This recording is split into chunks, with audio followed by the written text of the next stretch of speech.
અવધૂત ચિંતન શ્રી ગુરુદેવ. જય જય રઘુવીર સમર્થ.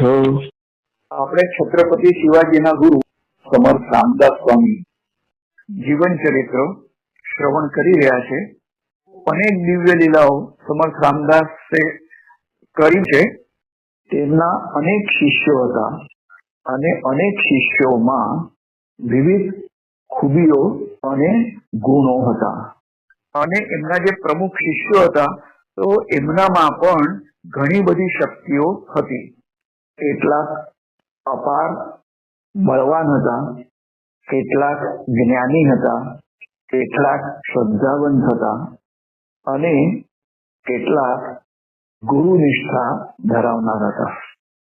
આ પ્રવચનમાં વામન નામના પંડિત હતા, તો તેમનો પણ અહંકાર સમર્થ રામદાસ સ્વામીએ દૂર કર્યો છે. તો વામન પંડિતનો અહંકાર નષ્ટ કર્યો. રાત્રિનો સમય હતો. એક વિશાળ વટવૃક્ષ ઉપર 3 બ્રહ્મ રાક્ષસો અંદર ઝઘડતા હતા. બ્રહ્મ રાક્ષસ એટલે જે શરીરધારી જીવતો હોય ત્યારે તે બ્રાહ્મણ કુટુંબમાં જન્મેલો હોય અને વૈદિક કર્મકાંડ ઇત્યાદિ એને સારી રીતે કરેલું હોય, પણ કોઈક ઈચ્છા રહી ગઈ હોય કે અતિ રાગ અથવા અતિ દ્વેષને લીધે એને જો ગતિ ના મળે તો એ બ્રહ્મ રાક્ષસ થાય છે.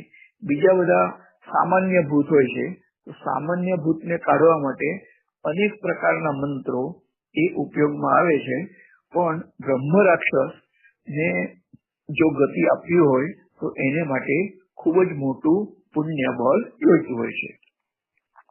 જે 3 બ્રહ્મ રાક્ષસો વટવૃક્ષ ઉપર વાતચીત કરતા હતા એમાં 2 ભાગ પડ્યા છે. એક પક્ષે 2 બ્રહ્મ રાક્ષસો હતા અને સામે પક્ષે 1 બ્રહ્મ રાક્ષસ હતો. તો 2 બ્રહ્મ રાક્ષસનું કેવું હતું કે તું અહીં રહી ન શકે, કારણ કે પ્રખ્યાત વામન પંડિત જે છે એ મૃત્યુ પછી જે બ્રહ્મ રાક્ષસ થવાના છે તો તે આ ડાળી પર આવીને બેસવાના છે, તો એમના માટે આ ડાળી રિઝર્વ છે. ત્રીજો બ્રહ્મ રાક્ષસ કહે છે કે તમારી વાત સાચી છે કે તે વડલાની ડાળી વામન પંડિત માટે આરક્ષિત છે, પરંતુ તે પંડિતનું હજુ મૃત્યુ થયું નથી અને તે પિશાચીઓને પ્રાપ્ત થતો નથી. ત્યાં સુધી તો મને એ ડાળી ઉપર રહેવા દો.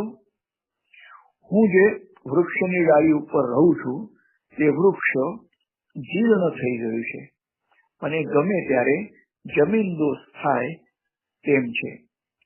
તો આ બ્રહ્મ રાક્ષસની આજીજી સાંભળીને 2 બ્રહ્મ રાક્ષસો પી ગયા, પરંતુ તેમણે એક શરત મૂકી કે એ બ્રહ્મ રાક્ષસે એટલે કે ત્રીજા બ્રહ્મ રાક્ષસે વામન પંડિતની પ્રત્યક્ષ મુલાકાત લઈને તેની પરવાનગી લઈ આવવી. તો ત્રીજો બ્રહ્મ રાક્ષસ એ માટે પણ કબૂલ થયો છે અને વામન પંડિત પાસે તે મનુષ્ય રૂપ ધારણ કરીને આવ્યો છે. તો જે શાસ્ત્રોમાં દેવ ની વ્યાખ્યા કરવામાં આવી છે તો એમાં દેવ, ગંધર્વ, ગુહ્યક, પન્નગ અને પિશાચને પણ દેવ તરીકે ગણવામાં આવ્યા છે. અને આથી જ પિશાચને પણ 3 કાળનું જ્ઞાન હોય છે અને તેઓ અનેક રૂપો પણ દેવતાઓની જેમ જ ધારણ કરી શકતા હોય છે. તે વખતે જ્યારે બ્રહ્મ રાક્ષસ વામન પંડિતને મળવા માટે ગયા ત્યારે તેમનો મુકામ સંત તુકારામના દેહુ ગામમાં હતો અને ઇન્દ્રાયણી નદીના કાંઠે તે વામન પંડિત રહેતા હતા. તો પંડિત અને તેમના પત્ની ગિરિબાઈ નદીમાં સ્નાન કરી રહ્યા હતા અને બ્રહ્મ રાક્ષસે એક બ્રાહ્મણનું રૂપ લીધું અને વામન પંડિતને નમસ્કાર કર્યા છે. વામન પંડિતે પણ સામા નમસ્કાર કર્યા.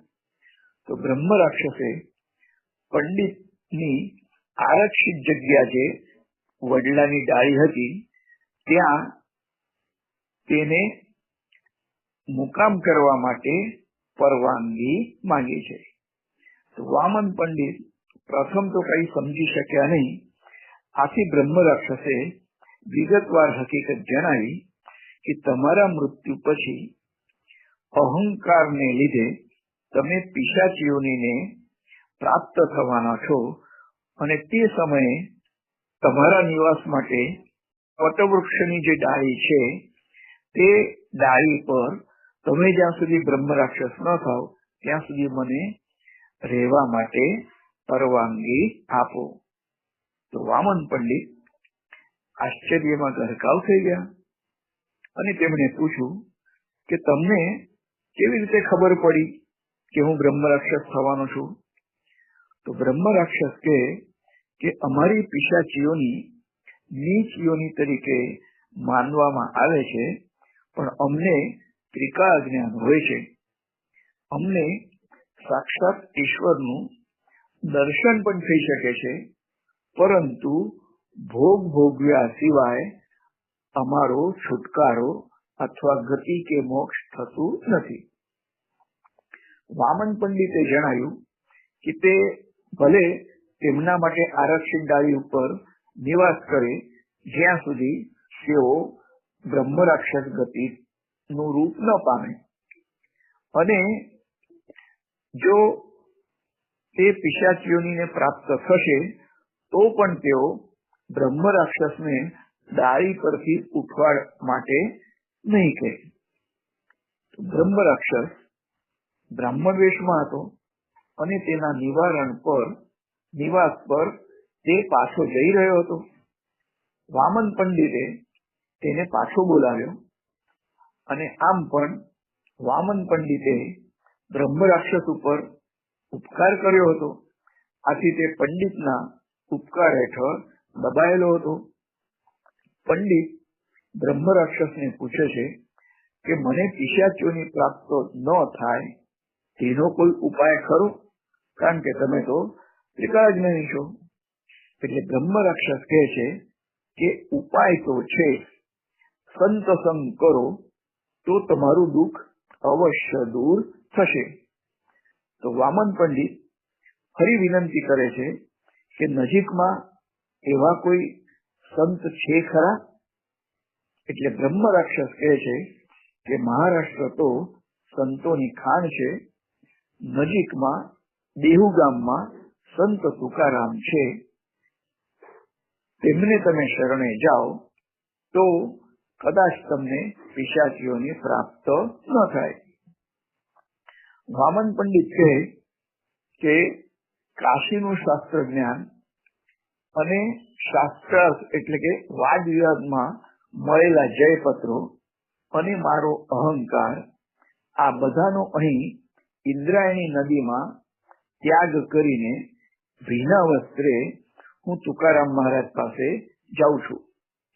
જે જ્ઞાનના અહંકારને લીધે મને પિશાચોની પ્રાપ્ત થતી હોય તો તેના કરતા તે બધાનો એટલે કે જ્ઞાન અને તેના અહંકારનો ત્યાગ કરવો જ ઇષ્ટ છે. આમ કહીને વામન પંડિત અને તેમના પત્ની ગિરીબાઈ દેહુ ગામમાં આવે છે. દેહુ ગામ ઇન્દ્રાયણી નદીના કિનારે આવેલું છે અને પૂનાથી નજીકમાં આ દેહુ આવેલું છે. તુકારામ મહારાજના ત્યાંના મંદિરોમાં હંમેશા કીર્તન થતા. પાંડુરંગ હરી પાંડુરંગ હરી, વિઠ્ઠલ વિઠ્ઠલ વિઠ્ઠલા હરિ ઓમ વિઠ્ઠલા, વિઠ્ઠલ વિઠ્ઠલ વિઠ્ઠલા હરિ ઓમ વિઠ્ઠલા. તો આ રીતથી સંત તુકારામ ત્યાંના મંદિરોમાં હંમેશા કીર્તન કરતા અને અહર્નિશ ત્યાં ભગવાન નામની ધૂન થતી રહેતી. કરતાલ, મૃદંગ, મંજીરા ઇત્યાદિ વાજિંત્રો સાથે હરિકીર્તન ચાલુ હતું. અસંખ્ય ભક્તોથી ઉભરાતા મંદિરમાં વામન પંડિત આવ્યા છે. તુકારામ મહારાજ અને વામન પંડિતની દ્રષ્ટિ એક થઈ છે અને નજરમાં અંતઃકરણના ભાવો પ્રગટ થયા છે. વામન પંડિતે તુકારામ મહારાજના ચરણોમાં સાષ્ટાંગ પ્રણામ કર્યા છે. અત્યાર સુધી વામન પંડિતને શાસ્ત્ર જ્ઞાનનો અહંકાર હતો. આથી તેઓ ભજન કીર્તન કરતા જે ભક્તો હતા તેમને કદી પણ આ રીતથી નમસ્કાર કરતા ન હતા. પણ અહંકાર ચૂર થઈ ગયો એટલે તેઓ હવે નમ્ર બન્યા છે. વામન પંડિત બોલ્યા કે મહારાજ, મારા પર કૃપા કરો અને મને અનુગ્રહ આપો. તુકારામ મહારાજ બોલ્યા કે શાસ્ત્રીજી, તમે તો વેદશાસ્ત્ર સંપન્ન છો. તમે બ્રાહ્મણ કુળમાં જન્મ લીધો છે અને બ્રાહ્મણે બ્રાહ્મણ કુળમાં જન્મેલા ગુરુ જ કરવા જોઈએ, ઇતર જ્ઞાતિના નહીં.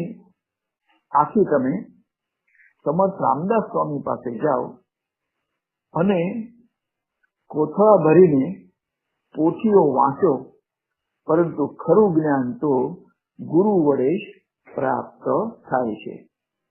તો વામન પંડિત સમર્થ રામદાસ સ્વામીને મળવા ચાલ્યા છે અને તેમની સાથે તેમના પત્ની ગિરીબાઈ પણ હતા. સમર્થ રામદાસ સ્વામીનો મુકામ તે વખતે રામગઢીમાં હતો, જ્યાં ગ્રંથ દાસબોધ લખાયો હતો. વામન પંડિત રામગઢીમાં સપત્નીક આવ્યા અને સમર્થ રામદાસ સ્વામીને શરણે ગયા છે.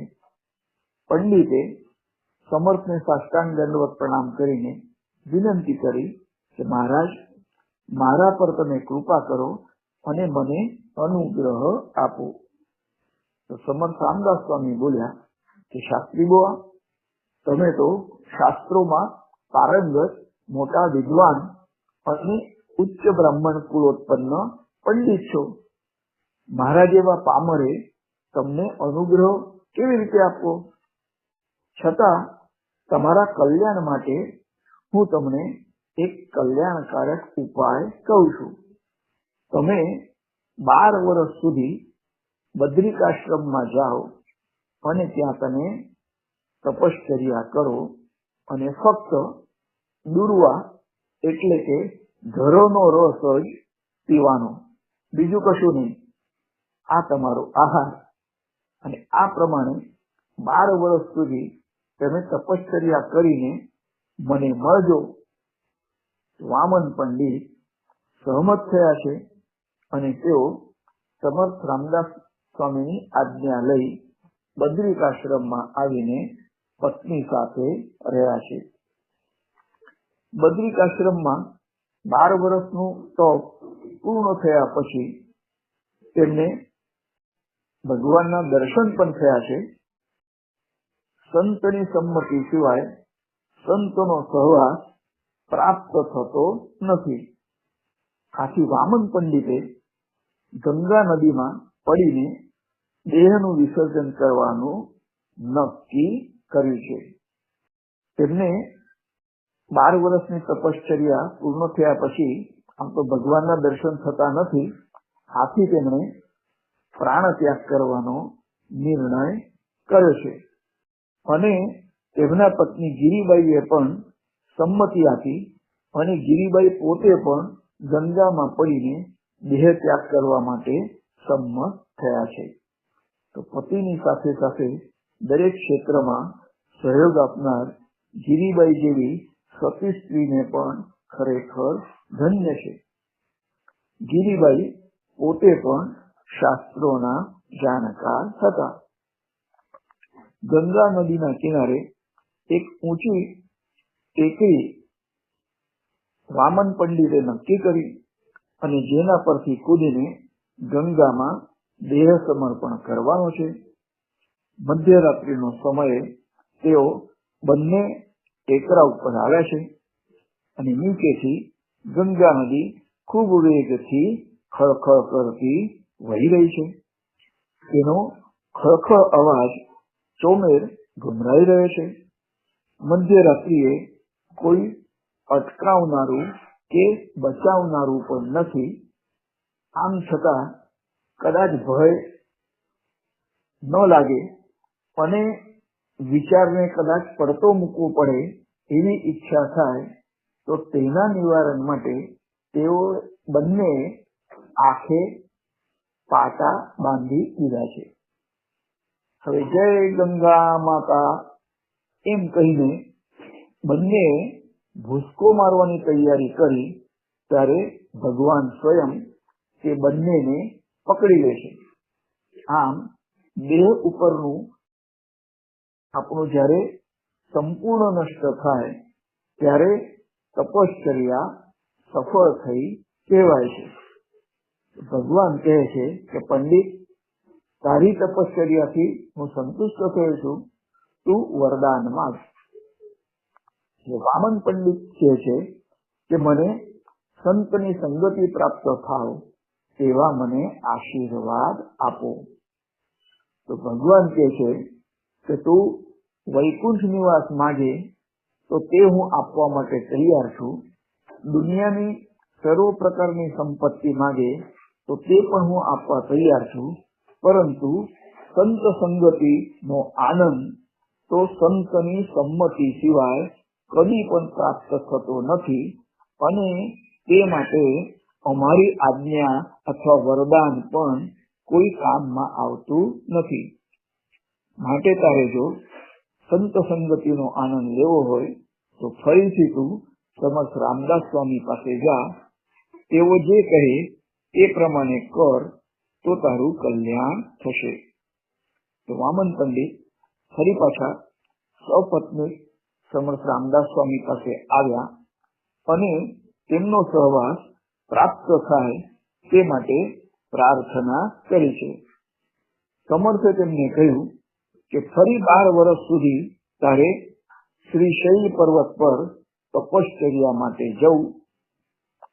અને તે અનુસાર વામન પંડિત શ્રી શૈલ પર્વત ઉપર ગયા છે અને શ્રી શૈલ પર્વત ઉપર આવીને વામન પંડિતે 12 વર્ષ સુધી કઠોર તપશ્ચર્યા કરી.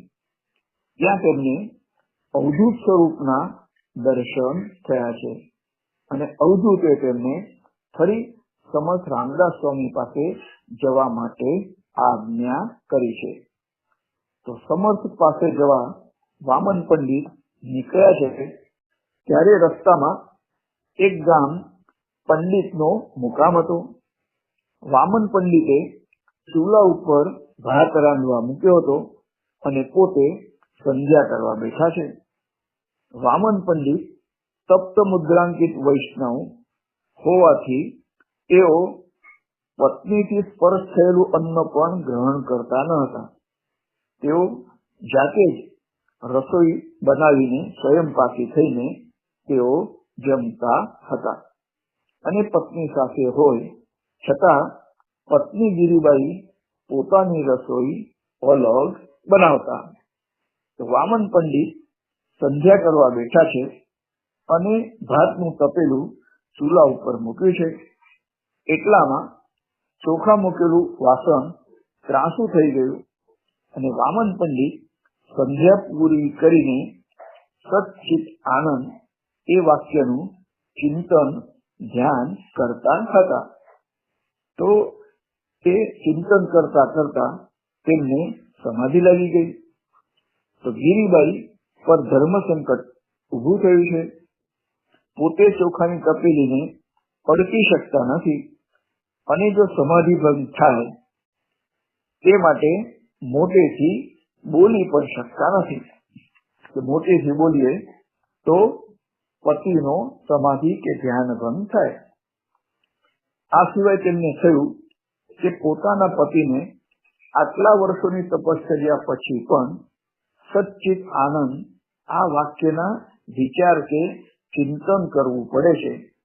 આથી તેમનાથી મોટેથી હસી પડાયું કે સચ્ચિત આનંદ એ તો આત્માનો ધર્મ છે, તો એની સહજ આપણને જાણ થવી જોઈએ, એનું કઈ ચિંતન કરવાની જરૂર નથી.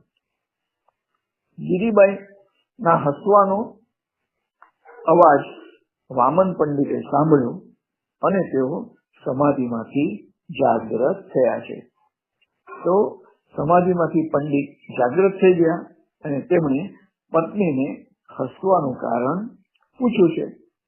ગિરિભાઈ બોલ્યા કે તે અમસ્તુ જ હસ્યા છે. તો પંડિતને તે સાચું લાગ્યું. આથી તેઓ પોતાના સોગંદ આપીને ફરી પૂછે છે કે તમે શા માટે હસ્યા છો? છેવટે ગિરિબાઈએ સાચું કારણ જણાવ્યું કે આપે આટલું શાસ્ત્ર અધ્યયન કર્યું, આટલી તપશ્ચર્યા કરી છતાં સચ્ચિત આનંદ અને એના ઉપર તમારે ચિંતન અને ધ્યાન હજુ પણ કરવું પડે છે. તો આ વિચાર મનમાં આવવાથી મને હસવું આવ્યું. ખરેખર તો સચ્ચિત આનંદ એ આત્માનો ગુણ છે, પરિસ્થિતિ છે, પ્રકૃતિ છે. વામન પંડિતે આ હકીકત સાંભળીને તેમને પણ થયું કે પત્ની ગિરિબાઈની વાત એકદમ સત્ય છે. તેમણે હકીકતનો સ્વીકાર કરતા જણાવ્યું કે હે દેવી, તમારી હકીકત સત્ય છે. આજે મને ખરેખરું જ્ઞાન પ્રાપ્ત થયું છે. તમે મારા અર્ધાંગીની હોવાથી તમને વંદન ઇત્યાદિ વ્યવહાર શક્ય નથી, નહીં તો હું તમને સાષ્ટાંગ દંડવત પ્રણામ કરત. તે દિવસથી વામન પંડિત પત્ની દ્વારા રંધાયેલું અન્ન ગ્રહણ કરતા થયા છે. તો આ પ્રકારે પ્રવાસ કરતા કરતા તેઓ સમર્થને મળવા જઈ રહ્યા છે. વામન પંડિત 24 વર્ષની તપશ્ચર્યા પછી પહેલા 12 વર્ષ બદ્રિકાશ્રમના અને બીજા 12 વર્ષ શ્રીશૈલના, તો સમર્થને મળવા જઈ રહ્યા છે. એ જાણી સમર્થ પંડિતનું સામૈયું કરવા રાજેવાડી સુધી આગળ આવ્યા છે. સમર્થે પંડિતને વંદન કર્યા. આથી વામન પંડિત કહે કે હે પ્રભુ, આમ ઉલટો વ્યવહાર કેમ કરો છો? મારી કોઈ ભૂલ થઈ છે? મારે તમને વંદન કરવા જોઈએ. ત્યારે સમર્થ કહે છે કે તમારી કોઈ ભૂલ થઈ નથી. તમે હવે પહેલાના પંડિત રહ્યા નથી. વિશેષ કરીને પત્નીના ઉપદેશ પછી તમારી મનસ્થિતિમાં ખાસો ફરક જણાઈ આવે છે. આથી તમે પ્રથમ તમારા પત્નીને વંદન કરો. તો સમર્થની આજ્ઞા થવાથી વામન પંડિત પત્નીને વંદન કરે છે. તો આને કહેવાય નમ્રતા. તું નાનો હું મોટો એવો ભેદ જો મટી જાય તો તેને જ્ઞાન ઉપજ્યું કહેવાય. પત્ની હંમેશા નીચી કક્ષાની હોય તેમ મનાય છે તે ખોટું છે. જો દરેકમાં રહેલો આત્મા એક સરખો હોય તો પછી પતિ શ્રેષ્ઠ અને પત્ની કનિષ્ઠ એમ ભેદભાવ માની ન શકાય. ધન્ય છે એવા વામન પંડિતને જેમણે ગુરુએ કહેતા જ પત્નીને વંદન કર્યા છે. અને ધન્ય છે એવી ધર્મની ગિરિબાઈ જેમણે પતિને સાથ આપવા માટે 12+12 24 વર્ષ સુધી તપશ્ચર્યામાં પણ તેમણે સાથ આપ્યો. અને જ્યારે આત્મબલિદાન આપવું હતું ત્યારે પણ તેઓ પ્રાણ ત્યાગ કરવા માટે પતિ સાથે તેઓ તૈયાર હતા. તો પોતાને શાસ્ત્ર જ્ઞાન હોવા છતાં પતિ આગળ પોતાની પંડિતાઈ તેઓ કદી પણ પ્રગટ કરતા ન હતા. ધન્ય હો એવા સંત સમર્થ રામદાસ સ્વામીને, જેમના સહવાસ માટે સ્વયં ભગવાન પણ કહે છે કે સંત સમાગમ માટે સંતની તેમની પોતાની પરવાનગી જોઈએ. તેમાં ભગવાન પણ કદી તેમને તેવી આજ્ઞા કરી શકતા નથી. આ પ્રમાણે વામન પંડિત સમર્થના સહવાસમાં રહેવા લાગ્યા છે. પંડિતે સંસ્કૃતમાં બધા જ શાસ્ત્રોનો અભ્યાસ કર્યો હતો, પણ શાસ્ત્રથી જે નમ્રતા આવવી જોઈએ તે તો સમર્થની કૃપાથી જ શક્ય બની છે. સમર્થની આજ્ઞાથી વામન પંડિત સમર્થ રચિત દાસબોધ નામનો મરાઠીમાં લખાયેલો ગ્રંથ તેઓ વાંચવા લાગ્યા છે. તો દાસબોધ ગ્રંથ વાંચતા વાંચતા વામન પંડિત એક જગ્યાએ થોભ્યા છે. પંડિતને જણાયું કે 14 ભુવનો સ્થાપ્યા તે બદલનો આધાર શાસ્ત્રોમાં છે, પરંતુ તે 14 ભુવનો અદ્રશ્ય કર્યા, નષ્ટ કર્યા તે બદલ શાસ્ત્રોમાં બિલકુલ આધાર નથી. તો આ માટે સમર્થને પૂછવાનું ધૈર્ય પંડિતને ન થયું. આથી તેમણે સમર્થને વિનંતી કરી કે તેઓ દાસબોધ ગ્રંથ વાંચે ત્યારે તેનો અર્થ પણ સમજાવે. તો સમર્થ રામદાસ સ્વામી તે માટે કબૂલ થયા છે અને 14 ભુવનોની સ્થાપના આવે અને તેને કોઈ પણ આધાર આપ્યા વગર સમર્થ ઉડાવી દેતા હતા. આમ ઘણી વાર થયું, પરંતુ 14 ભુવનો ઉડાવવાનો આધાર સમર્થ કહેતા ન હતા. વામન પંડિતને પૂર્ણ સમાધાન થતું નથી. એક જ વાત વારંવાર પૂછવાથી સમર્થની જગ્યાએ પંડિતને ઉગ્ર હનુમાનજીનું રૂપના દર્શન થયા છે અને ઉગ્ર રૂપ જોઈને વામન પંડિત ગભરાઈ ગયા. તેઓ વિચાર કરે છે કેટલામાં તો હનુમાનજીએ પોતાની પૂંછડીનો એક જોરદાર પ્રહાર પંડિત ઉપર કર્યો છે. સમર્થે પૂછ્યું કે વામન, શંકા દૂર થઈ? તો વામન પંડિત કહે, હા, કારણ કે તેમણે ઉગ્ર રૂપધારી હનુમાનજીને જોયા હતા અને ફરી બીજો પૂંછડીનો પ્રહાર તેઓ સહન કરવા તૈયાર ન હતા. સમર્થ રામદાસ બીજી વાર પૂછે છે, પંડિતજી, શંકા? તો વામન પંડિત કહે છે કે દૂર થઈ ગઈ. ફરી ત્રીજી વાર હનુમાનજીએ પૂંછડીથી પ્રહાર કરીને ત્રિવાર વામન પંડિત પાસેથી કબૂલાત લઈને હનુમાનજી તો અદ્રશ્ય થયા. તો હનુમાનજીને જોઈને વામન પંડિત કહેતા હતા કે હા, મારી શંકા દૂર થઈ. સમર્થ પોથી વાંચી રહ્યા છે અને ચોથી વાર પૂછે છે કે વામન, શંકા દૂર થઈ? તો વામન પંડિત કહે, ગુરુજી, મારી શંકા બિલકુલ દૂર થઈ નથી. તો સમર્થ કહે કે અત્યારે 3 વાર તમે કબૂલાત આપી અને હવે પાછા ના પાડો છો. ત્યારે વામન પંડિત કહે કે બળજબરીથી લીધેલી કબૂલાતને કબૂલાત ન જ કહેવાય. ખરી રીતે તમારું ઉગ્ર રૂપ જોઈને હું ડરી ગયો હતો. તો સમર્થ રામદાસ સ્વામીની પાછળ એ હનુમાનજી દેખાતા હતા. તેમનું જ કેવો સ્વરૂપ હતા. છેવટે સમર્થ કહે કે પંડિત, આટલા તમે મોટા પંડિત થઈને તમને શાસ્ત્રાધાર ન જડ્યો એ આશ્ચર્ય જ કહેવાય. તમને બૃહદ આરણ્યકોપનિષદ માં આધાર મળશે. છેવટે વામન પંડિતે બૃહદ આરણ્યકોપનિષદ પોથી મંગાવી અને તેમાં તેમને આધાર મળ્યો છે. આથી તેમને ખૂબ જ આનંદ થયો અને વામન પંડિતે લગભગ બધા શાસ્ત્રો જોયા હતા, મુખોદ્ગત પણ હતા, પરંતુ આટલો જ ભાગ તેમનાથી કેમ બાકી રહી ગયો તેનું તેમને આશ્ચર્ય થયું છે. આ બાજુ સમર્થે જે પણ ગ્રંથો લખ્યા છે તેને શાસ્ત્રાધાર ન હોવો એવી શંકા આણવી તે પણ એક અધર્મ અથવા પાપ કર્મ છે. સમર્થ રામદાસ સ્વામી સ્વયં હનુમાનજીના અવતાર હતા. તેઓ કશું પણ શાસ્ત્રાધાર વિના ન લખે. આ બાજુ સમર્થે વામન પંડિતને ઉપદેશ આપ્યો અને પોતાની કલમ ઈશ્વરના ગુણ વર્ણનમાં લગાડવા માટે આજ્ઞા કરી છે. વામન પંડિતે પણ આ પછી પોતાની કલમ ઈશ્વરના ગુણ વર્ણનમાં વાપરી.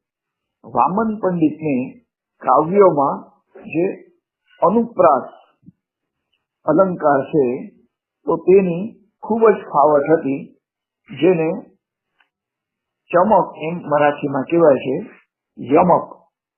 તો એના પરથી જ સમર્થ રામદાસ ઘણીવાર તેમને યમક પંડિતના નામથી બોલાવતા હતા. તો આ પ્રવચનમાં આપણે જોયું કે વામન પંડિતનો અહંકાર સમર્થ રામદાસ સ્વામીએ દૂર કર્યો અને તેમના ઉપર અનુગ્રહ પણ કર્યો અને બ્રહ્મ રાક્ષસ ની શિક્ષામાંથી પણ તેમને બચાવ્યા છે. જય જય રઘુવીર સમર્થ.